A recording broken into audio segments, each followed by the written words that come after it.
Sa aming patuloy na pagsasaliksik, natuklasan naming may ilang ospital na malayang na ipatutupad ang patakarang volunteerism for a fee.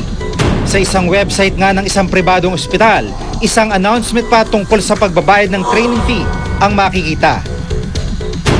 Sa kabila ng pagputok ng balita tungkol sa paniningil ng ilang ospital sa training ng mga nurses, meron tayong nakita dito sa Fed Del Mundo Medical Center kung saan nakapost pa ang mga katagang slots are limited to those who will pay first, will be given priority. Ibig sabihin, magbabayad muna bago mabigyan ng slot sa training ng mga nurses nito. Napakaliit na halaga lang because for the papers, pagpapatakbo namin ng pagpapasirox copy, mga ganyan. So sa aming office nanggagaling yung mga supplies for it. So kinakailangan mayroon ding minimal amount.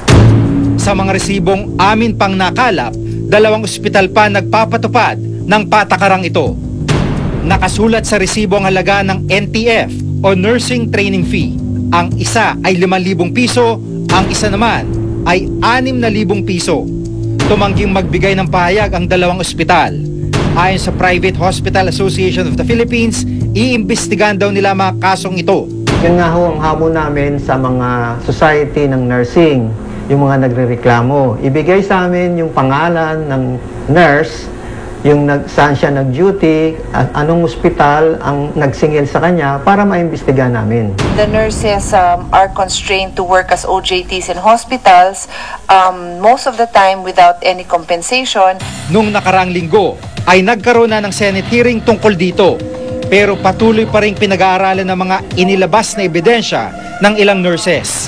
Ang magandang nangyari sa hearing na to, napilitan ang mga departments na involved na number 1, harapin ang problemang to, at number 2, gumawa ng hakbang para matigil, mabigyan ng solusyon at matigil. Ayon naman sa DOH, binubuo na nilang task force na mag-iimbestiga rito.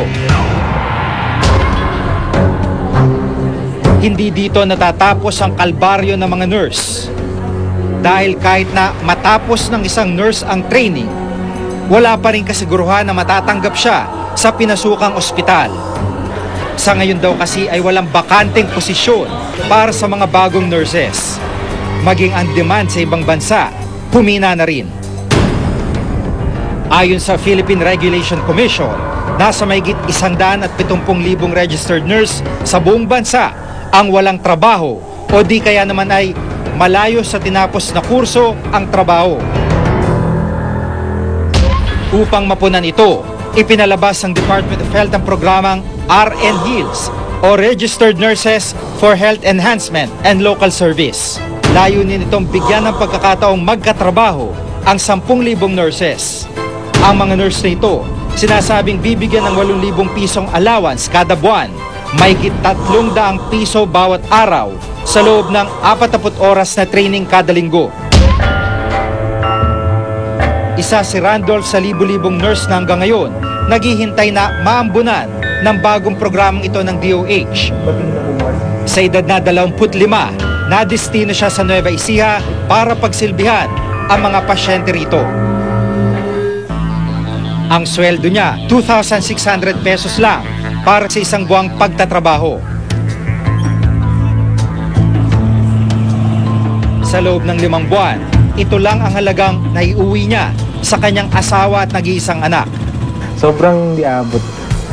Dahil syempre magastos pag may baby. Maraming gastusin, mga diaper, gata.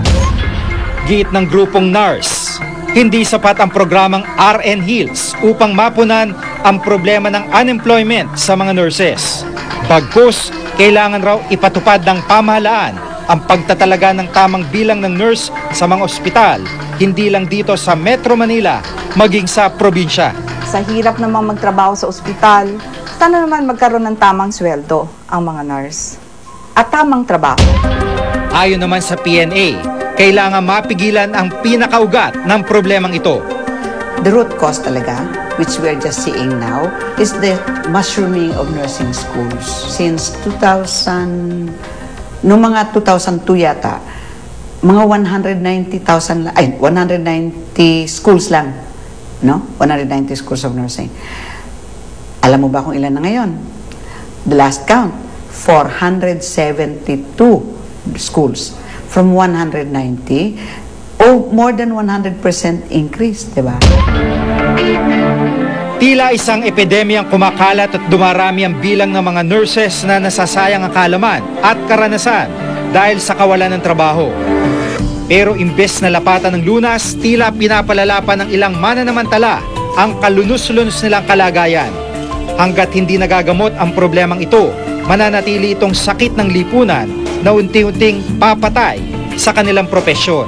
Ako si Giga Manica, dati itong nakatala sa aking Reporter's Notebook. Manghihingi sa'yo, wala kang maibigay. Kahit pakainin mo sila, maghanap sila, wala naman sila makikitang pagkain. Ganun po, manghihingi ka, tiisin mo na lang, hintayin mo lang mamayang tanghalian. As long as you're not able to solve unemployment, you are not able to solve hunger.